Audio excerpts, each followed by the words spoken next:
Okay, so in this problem, we are asked again to find the set of values of x for which this statement is true. So this is a rational function that I have on the left-hand side, and this rational function is greater than 3. So the way I'm going to go about this is I'm going to multiply both sides by something that will allow me to essentially get rid of my fraction on the left-hand side.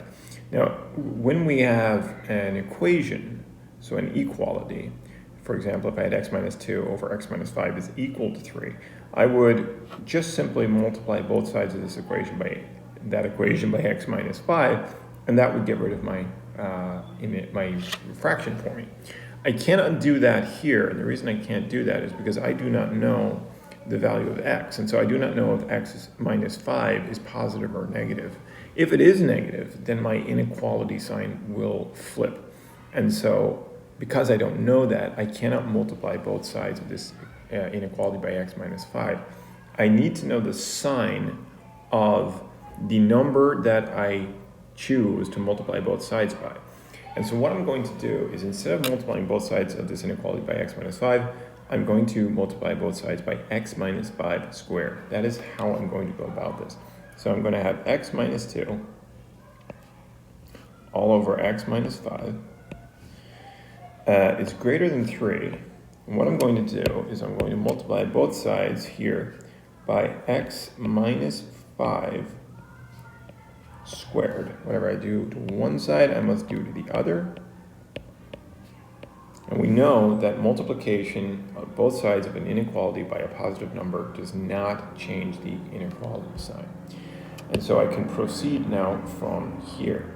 I have an x minus 5 in my denominator on the left-hand side, and I have an x minus 5 squared. So I'm going to cancel one of those. This x minus 5 will cancel with one of these x minus 5s in my numerator. And so I will be left with x minus 2 on the left, x minus 2 times x minus 5, I still have one of them left over, is greater than 3 times x minus 5 squared. Well, x minus 5 squared is x squared minus 10x plus 25. You can multiply x minus 5 times x minus 5, FOIL it out, and that's what you will get. And now I will FOIL my left-hand side, and I will distribute my right-hand side. So I get x times x, that's x squared. I get x times minus 5, that's minus 5x. Negative 2 times x is minus 2x. And minus 2 times minus 5 is positive 10. And that is greater than, distributing here, 3x squared. 3 times negative 10x is minus 30x. And then 3 times 25 is plus 75. I will bring everything to one side. Let's bring everything that's on the right over to the left. And so I will get x squared. I have minus 5x minus 2x, that's minus 7x, plus 10. And then I will bring over 3x squared. I will subtract it. I get negative 3x squared. I get minus 30x comes over, becomes plus 30x. And then 75, positive 75 comes over, becomes negative 75. And that's now greater than 0. There's nothing left on the right-hand side. Gathering up my like terms, I have an x squared and a minus 3x squared. So that is negative 2x squared. I have a negative 7x plus 30x. So that is going to be positive 23x. And then finally, I have 10 minus 75. So 10 minus 70 is negative 65. And that is greater than 0. And so just like before, I'm going to factorize. Sorry, not factorize. Not going to factorize just yet. I am going to factorize it.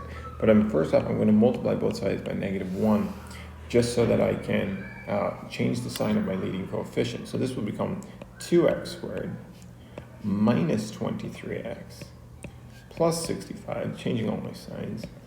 And now I know that my inequality will flip because I'm multiplying by a negative, and 0 times negative 1 is still 0.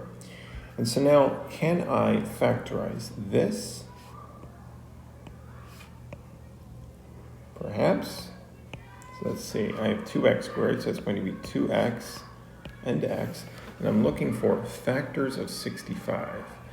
Well, factors of 65 might be 5 goes into 65, 5 goes into 13 times. And so I think that's what I'm going to end up with. I'm going to have 5 times 13, which is 65. I know that my signs are going to be negative and negative because I have a positive 65. I have a positive 65, and I have a negative here, so it will be minus and minus. And so I think if I try 13 here and 5 here, again, negative 13 times negative 5 is positive 65. And I will get minus 13x minus 5 times 2 is minus 10x. And so sure enough, that's minus 23x. So I do have the correct factors. By the zero product property then, 2x minus 13 is equal to 0. And therefore 2x is equal to 13. And therefore x is equal to 13 over 2, 6.5. Let's leave it as an improper fraction. And on the other side, x minus 5 is equal to 0, and therefore x is equal to 5. And so those are my two roots. And now again, I'm going to look here at this one, and I see that it is quadratic, so it's going to be a parabola, and I see now that I have a leading coefficient that is positive, so it's going to open upward. So I'm going to have a parabola that opens upward, and it's going to look something like, say like so. Again, clearly not drawing scale, but that's okay. It's just to give me an idea. This point here then is going to be 5, and this point here, I'm going to say that this here is 13 over 2. All right, those are my two roots. They're both positive in this case, and I want to know, look back here, I want to know where this is negative. Where is this function negative? Well, this function is negative here. This is the function being negative. Again, the function is measured on this axis. So this is 0, so this is positive, this is negative down here. And so that's where my function is negative. And so it's to the right of 5, so that is x greater than 5, and x less than 13 over 2. And we would often write this simply as 5 less than x less than 13 over 2. That is the range of values of x for which this function is negative. It is between 5 and 6.5.